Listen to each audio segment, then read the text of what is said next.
Power of India news में सही दर्शकों को स्वागत है। आपका चैनल आपकी आवाज पावर ऑफ इंडिया। दोस्तों, आज मैं आपको बताएंगे, समझाएंगे भारत सरकार के संविधान की धारा नंबर 6 उत्तराधिकार उत्तराधिकार हिंदू अधिनियम 2005 की धारा नंबर 6, जो उसका क्या अधिकार है उसके बारे में हम बताएंगे। दोस्तों, जैसे कि धारा नंबर 6 है, उसके अंदर अधिकार, समान अधिकार है। जैसे कि दोस्तों, यदि कोई व्यक्ति जिसकी दो लड़का दो लड़की या चार लड़का दो लड़कियां, यानी जो भी उसकी संतानें हैं, उसमें उसकी जो संपत्ति है उसका समान अधिकार है, उसमें किसी प्रकार का भेदभाव नहीं कर सकता। इसी के लिए ये अधिनियम धारा नंबर 6 बनाई गई है, जो कि संविधान की धारा है।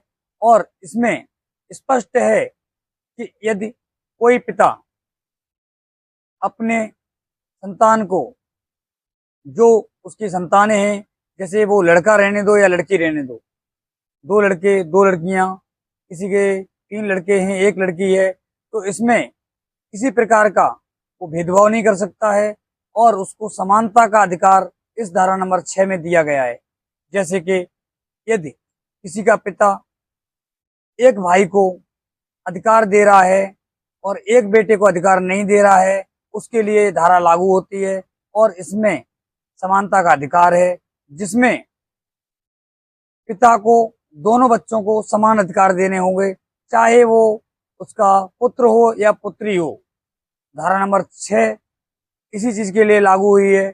यदि कोई पिता अपने एक बेटे को अधिकार दे रहा है, दूसरे बेटे को वंचित कर रहा है, तो दूसरा बेटा इस धारा के तहत उसके ऊपर केस दर्ज करा सकता है, सिविल कोर्ट या हाई कोर्ट या सुप्रीम कोर्ट,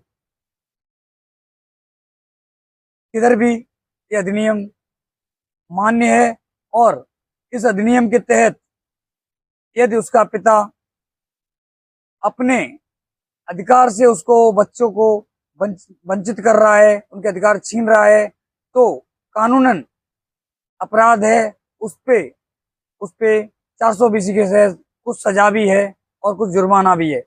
दोस्तों, मैं स्पष्ट कर देना चाहता हूं, जैसे यदि पिता स्वयं अर्जित, यानी कि उसके स्वयं खरीदी हुई प्रॉपर्टी, उसके वो चाहे अचल या चल संपत्ति हो, मकान हो या दुकान हो या घर हो या कोई भी चल अचल संपत्ति में दोनों संपत्तियां आ जाती हैं, खेती बाड़ी कुछ भी हो, यदि वो अपनी संपत्ति एक व्यक्ति को देता है, तो उसमें दूसरा बेटा या उसकी बेटी हस्तक्षेप कर सकती है। उसके ऊपर धारा नंबर 6 के तहत कानून का उल्लंघन का केस लगा सकती है। उसमें 420 का केस उसके ऊपर दर्ज हो जाएगा। दोस्तों, मैं क्लियर कर देना चाहता हूं कि यदि इस प्रकार से कोई भी पुत्र या पुत्री अपने पिता के ऊपर अपने स्वयं अर्जित प्रॉपर्टी के ऊपर अगर अधिकार लेना चाहे तो नहीं ले सकती है, वो उसकी इच्छा अनुसार है। लेकिन यदि वो प्रॉपर्टी उसकी पैतृक संपत्ति है, पैतृक संपत्ति दोस्तों हम उसको बोलते हैं, जैसे कि उसके बाबा दादा या जो पुरखों द्वारा, जो पूर्वजों द्वारा जो प्रॉपर्टी मिलती है, उसको हम पैतृक संपत्ति बोलते हैं। उसमें समानता का अधिकार है और उसको वंचित नहीं कर सकता वो अपने पुत्रों को। केवल वो व्यक्ति अपने अधिकार के अनुसार अपनी प्रॉपर्टी से जो आया धन या कमाया हुआ जो धन है उसको खर्च कर सकता है, लेकिन उस व्यक्ति उस प्रॉपर्टी को क्रय विक्रय नहीं कर सकता है।